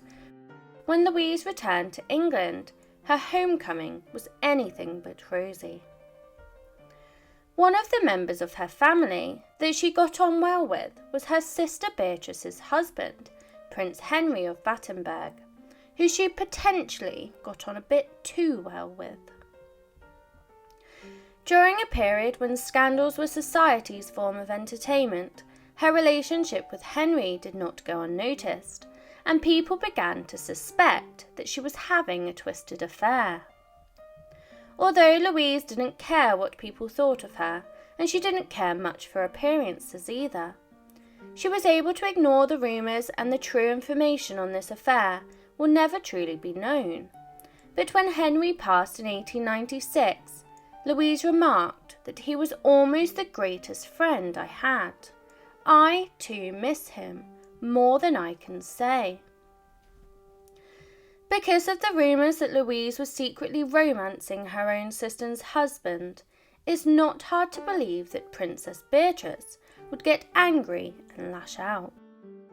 Louise alleged that her sister got her own revenge by spreading a dark rumour that she was romantically involved with the Queen's private secretary, Arthur Bigg. Louise struck back by spreading a rumour of her own. She said that Beatrice made the whole thing up because she was jealous, and then Louise poured salt in the wound. After Princess Beatrice's handsome husband Prince Henry passed away, Louise threw the ultimate insult when she claimed that she and Henry were much closer than Henry and Beatrice. She even went so far as to say that Beatrice meant absolutely nothing to her husband. The affair rumours were fuelled further by her ever-dwindling marriage to her own husband upon their return to England. It was not a secret that Louise preferred the company of other men, and the pair lived very individual lives, staying away from each other for long periods. But why was she having such problems with her husband? It is alleged that her husband had a dangerous secret. Rumours and scandal were spreading that her husband was in fact gay. Louise was fairly open-minded as the rebel of the family, and she didn't seem to care much for her husband's sexuality, as the marriage was mostly built for convenience, and she was able to keep company with other men, so it didn't really impact her. Despite her open-mindedness, there was one aspect of his sexuality that she was bothered about, and this was his night prowling. One of the ways she tried to stop him was by closing off the windows to their apartment. Louise was keeping her own secret, as she was living a life for the feminist movement as a suffragette. This is something her mother was absolutely against. She did not believe in any of their ideas, but Louise was unfazed that her mother disagreed, and she did it anyway, showing off her rebellious side once again. Victoria did support her daughter with her artwork, however, which was not the most conventional of careers for women. She openly disobeyed the Queen when she became a vocal supporter for the suffragette movement. She even made friends with Elizabeth Garrett, the first British woman to publicly practice medicine. Part of her passion was to ensure that women were cared for, and one of the things she did was to randomly drop in on factories where women were working and to ensure that the owners and co-workers were treating them properly. She used her wealth yet again to help the ordinary people. She was passionate about helping widows, and she would offer to pay so that they could have proper burials for their husbands. While her private life with her husband was dwindling further and further, she began to spend time with a scandalous man. Her husband was always away giving in to his own desires, which left time for her to explore her desires. While living in Canada, she had a love affair with an Indigenous man that was modelling for her art. This caused huge scandal, and rumours began to circle once more. Her mother was set to celebrate 50 years of ruling, and a sculpture was being commissioned for the event. Rather than her mother give her the job, she didn't give her child a free pass. Instead, she made her submit her work anonymously, and the best piece would be chosen. When it was revealed that the piece had been made by Louise, the people doubted that it was her. Instead, they believed the piece had been made by her male teacher and lover, Joseph Edgar Boehm. Louise was a dedicated wife despite very different lifestyles. They grew old together and remained married until the very end. As the years went by, their bond was nurtured and their friendship grew tighter. During the last years of their marriage, their relationship really flourished. However, John Campbell became unwell, and in 1911 he became so senile that Louise had to nurse him. Louise had lost many family members by this stage of her life, and as she became older, she also became increasingly unwell. Her husband's passing led to a new level of loneliness alongside her grief. It led to a breakdown. She wrote to a friend, "My loneliness without the Duke is quite terrible. I wonder what he does now." Luckily, she was able to save the relationship with her younger sister Beatrice, who she had fought with over the years. Queen Victoria gave them neighbouring houses when she passed away, perhaps as a plot to force the sisters back together to rekindle their relationship, and it worked. When the sisters became weak and unwell towards the end of their lives, they lived in Kensington Palace in neighbouring rooms. Louise did live until her 90s, which was a mean feat, and perhaps her obsession with exercise and healthy foods contributed to this. She once proclaimed that she would outlive everyone who had made fun of her fitness regime, and Louise did well and almost was able to stick to her word when she passed at the very old age of 91 years old on the 3rd of December 1939. She remained a rebel even after her death, and one of her addictions was to cigarettes, and she owed a local shopkeeper 15 shillings, which is around $300 today.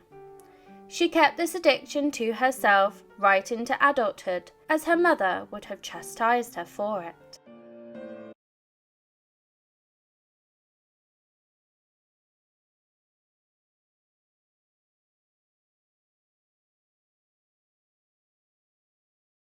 Beatrice was the youngest child of Queen Victoria and Prince Albert, and as often the case with the last-born child into a family, they are treated as the baby.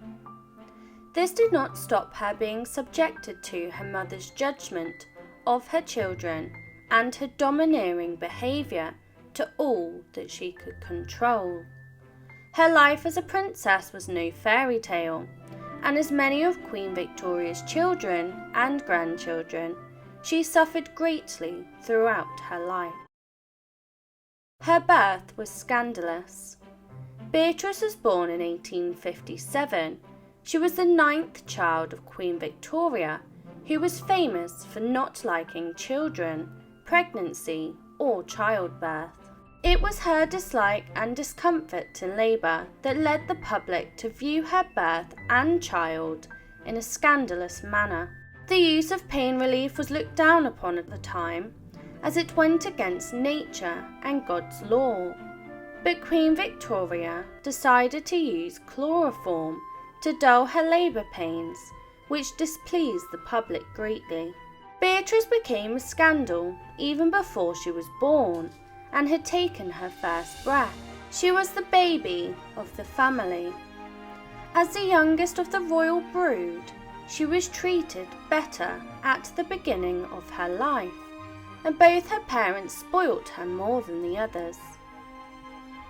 Queen Victoria, who believed all babies were ugly, had called her last child, a pretty, plump and flourishing child.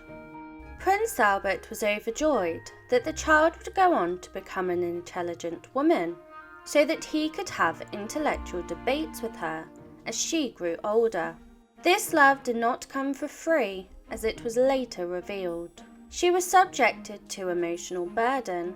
All of her other siblings were adults, and they had all had their own issues and scandals.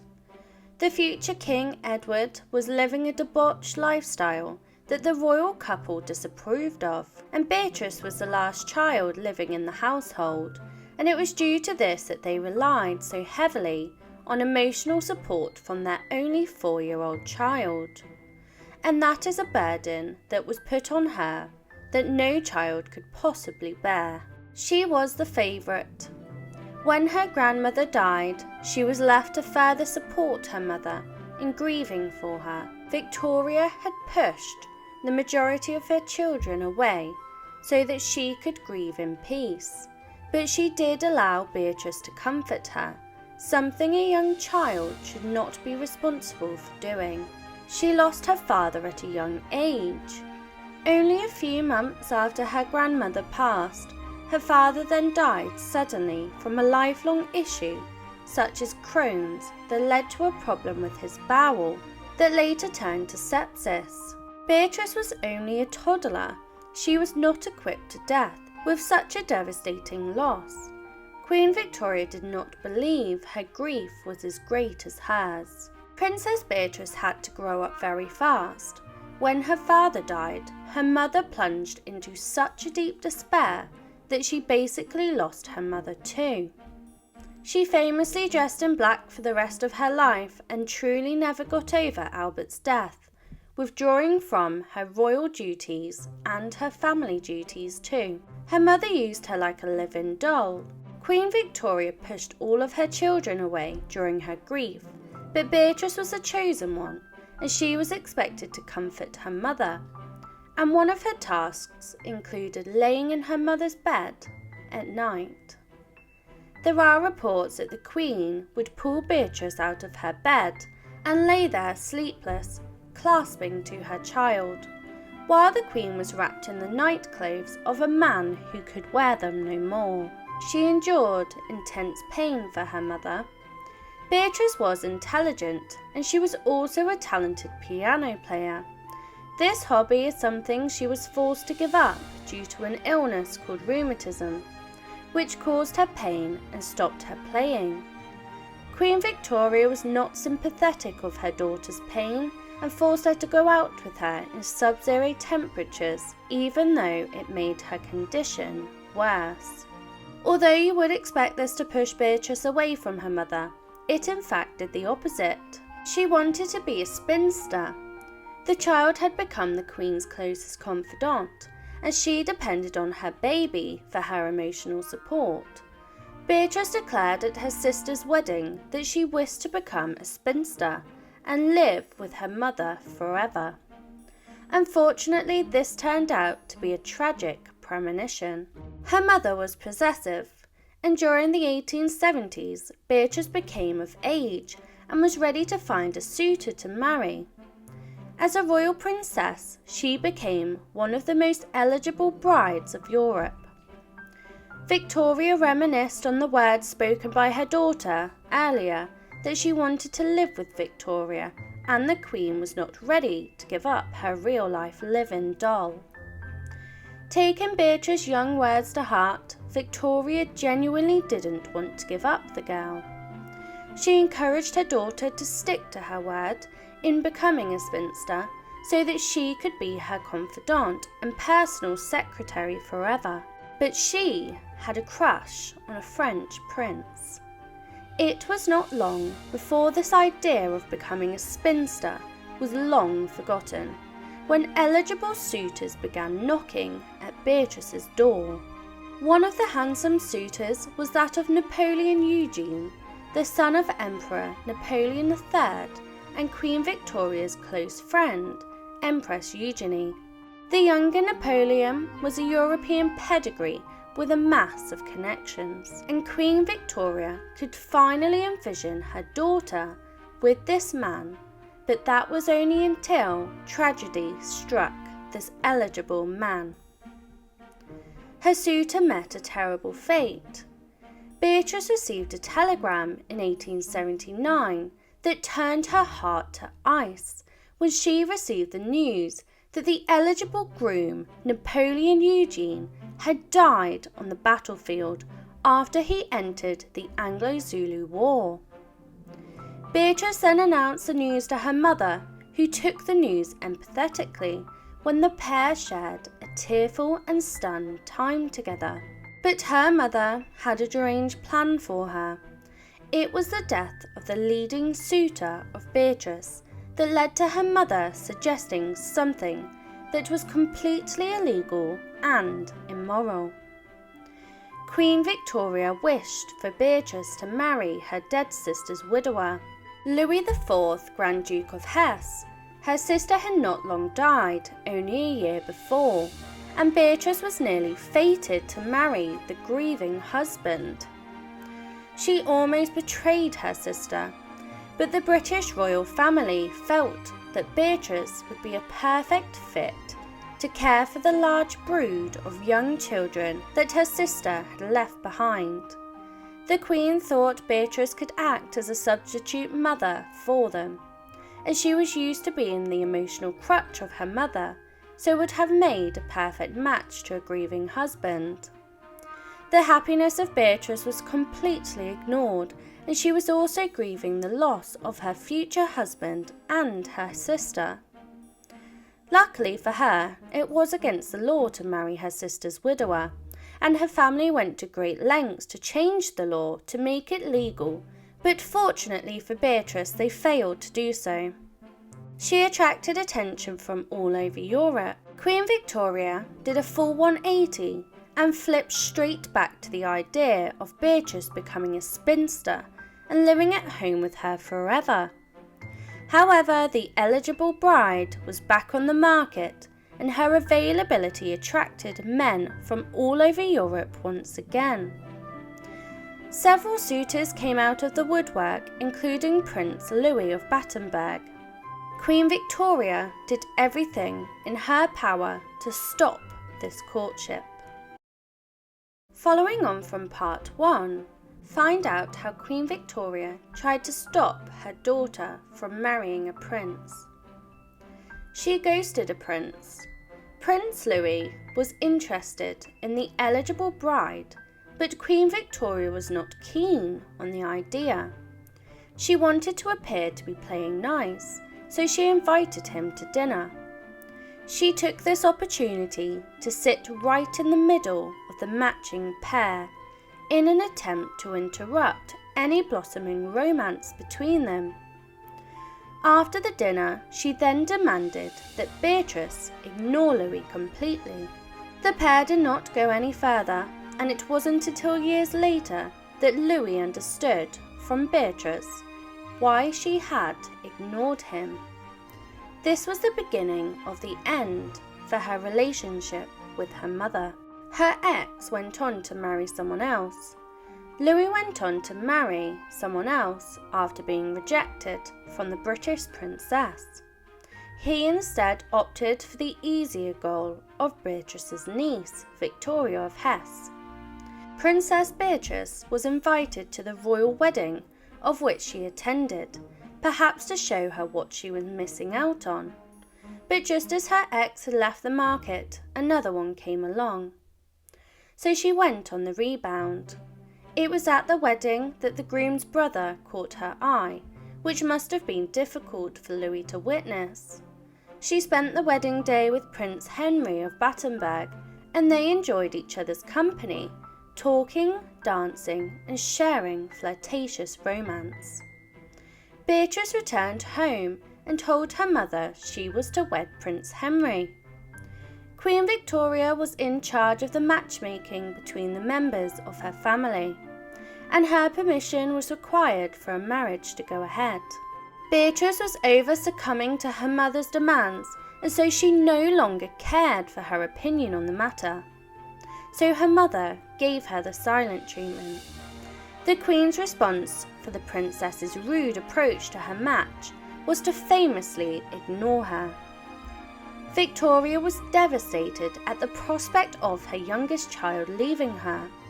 She retaliated with cold and cruel silence and refused to respond to her at all. She ignored Beatrice for 7 months, only writing notes to her if she needed to communicate something. So Beatrice had to make a big sacrifice. A year and a half after the princess had announced her engagement to Prince Henry, the Queen finally agreed to speak to her daughter face to face. But she was armed with a selfish ultimatum. Victoria was insistent on not giving up her child living with her, and she very selfishly demanded that if Beatrice wished to marry her Prince Charming, that the newly married pair would move in with her after the wedding. This was an attempt to control her daughter, and she had a lot of time to think of the best tactic to do this. With few other options, Beatrice agreed, and it would eventually end in tears. She went on to have a fairy tale wedding, and Beatrice finally got to the wedding she desired, and in the summer of 1885, she had a very opulent wedding, flaunting the wealth of the British royal family in a fairy tale event. She finally married Prince Henry of Battenberg, and Queen Victoria gave her daughter her wedding veil, as Beatrice had always loved lace. This was something that her other sisters were not privileged to receive. Despite the public display of wealth and happiness, behind the scenes, the princess was miserable because her mother stole the show. Beatrice's big day was plagued by the sadness of her mother, who made the whole spectacle all about her and her feelings. As she walked down the aisle to the loving husband she had waited so long to marry, her mother held back obvious tears. And the married pair didn't get a real honeymoon. The Queen forbid a honeymoon that reflected the opulence of the wedding day.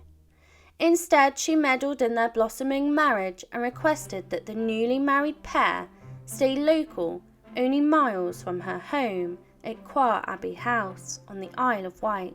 It was while she was on this very low-toned honeymoon that she lost her innocence. Victoria likely spent her daughter's entire honeymoon breaking out into hives. Beatrice, who was young and naive, was unaware of what occurs on one's wedding night, and her mother loathed her daughter's further loss of innocence.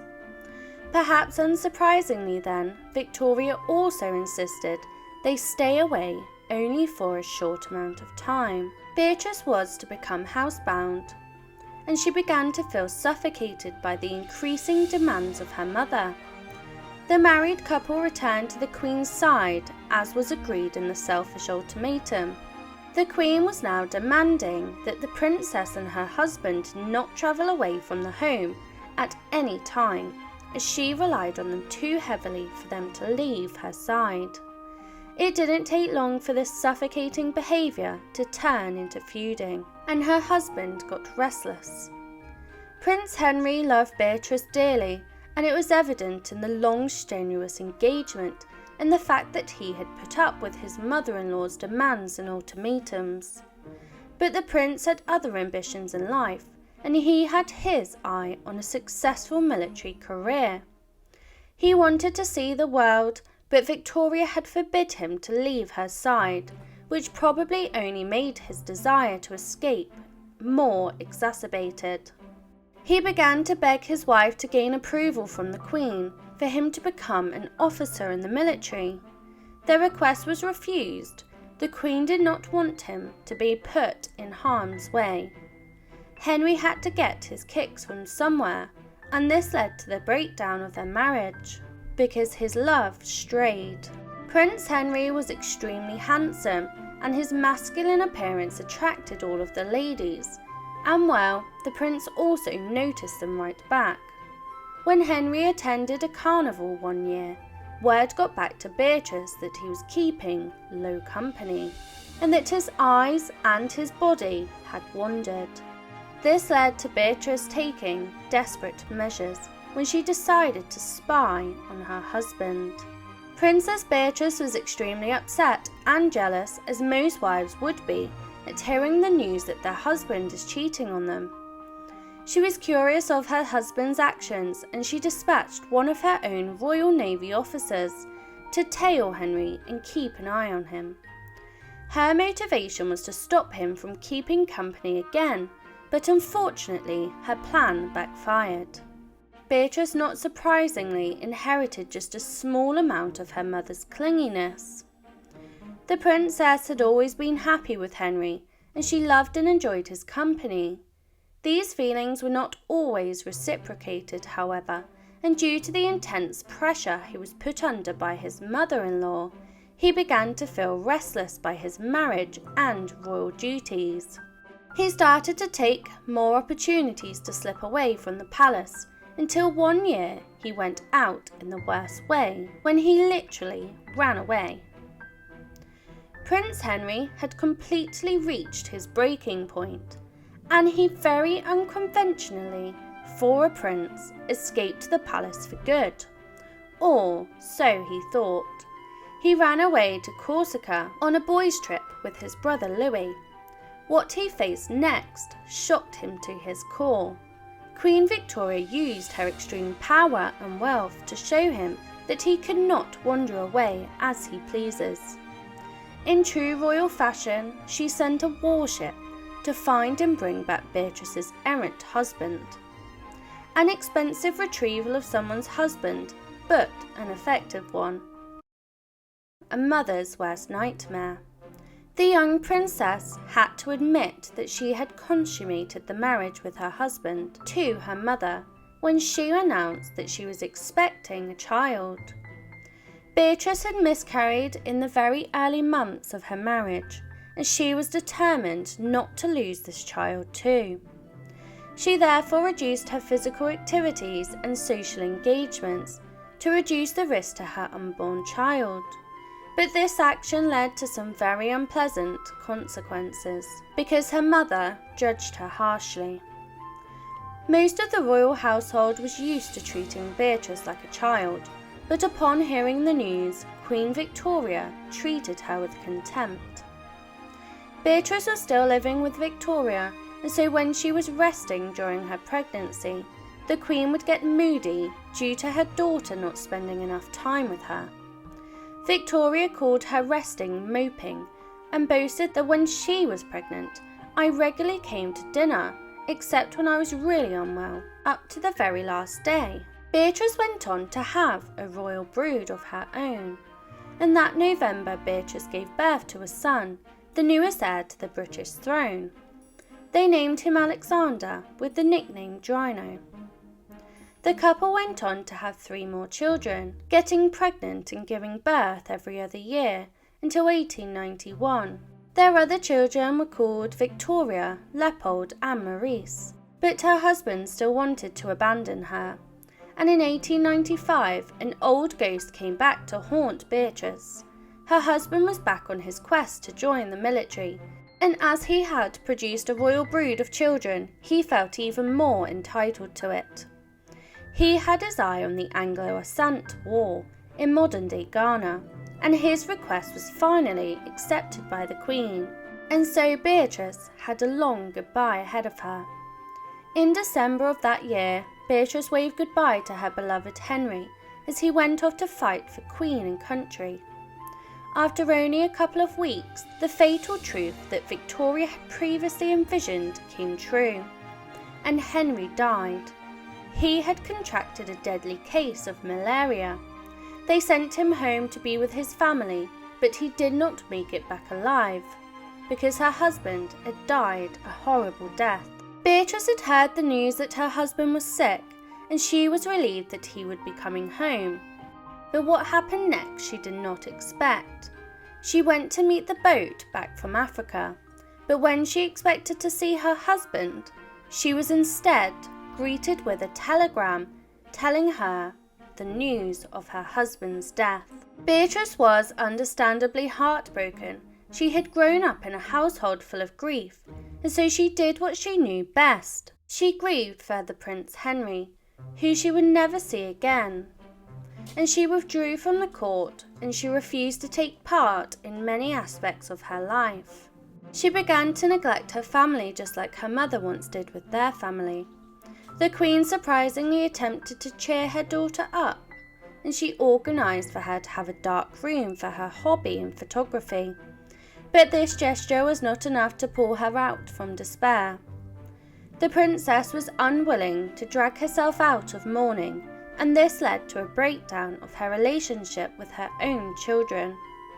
History was repeating itself again through the generations. The children began acting out in school, with her daughter becoming troublesome and rebellious, and her eldest son, Alexander, telling unwarrantable truths. After all of the heartache that she had experienced in her life, she completely lost her purpose. On January the 22nd, 1901, Beatrice's life changed forever. This was the day that her mother died, ending the Victorian age, and leaving her free of her mother's influence for the first time. Ironically, her mother died on the 5th anniversary of the day she had learned of her husband's death, which led to a double dose of heartbreak. Not only this, but she also then began to have sibling rivalry, and when her mother died, she fell out of favour in the court, as she was not in a privileged position as she was previously. There was a giant gap in the ages between King Edward VII and Beatrice, which led to a relationship or bond never really forming. When Edward created his inner circle, Beatrice was completely omitted from it. She had completely fallen out of place in the hierarchy of the royal family, and she went on to make a huge mistake in the eyes of her brother.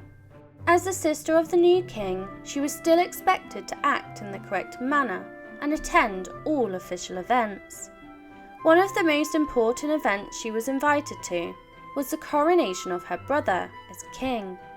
She had become clumsy during the service, and she dropped her prayer book, taking the attention completely away from the new king and putting it onto her, and this absolutely infuriated her royal brother. So he went on to betray her. Beatrice and her husband had spent the majority of their marriage at Osborne House, and it was her mother's favourite home and also her place of death. Edward, however, wanted to sell it, much to her dismay, but she begged her brother not to, and only partially succeeded, with the king extending the grounds for her own Osborne cottage. She knew Queen Victoria's deepest thoughts though, and after Victoria passed away, Beatrice, as her secretary, was responsible for transcribing and editing the Queen's lengthy and detailed diaries for posterity and publication. There were hundreds of volumes, and Victoria did not leave out any details, and she covered her candid opinions on both her family and her country. So Beatrice took it upon herself to censor her mother. As her mother's closest confidant, she knew of her desire for privacy, and so Beatrice opted to remove enormous parts of her Victoria's memories. She reduced the hundreds of journals to just 111 volumes, and that took a whopping 30 years to complete. Beatrice's nephew, the future King George V, despised what his aunt was doing to his grandmother's legacy, but no one could stop her because she knew a big secret.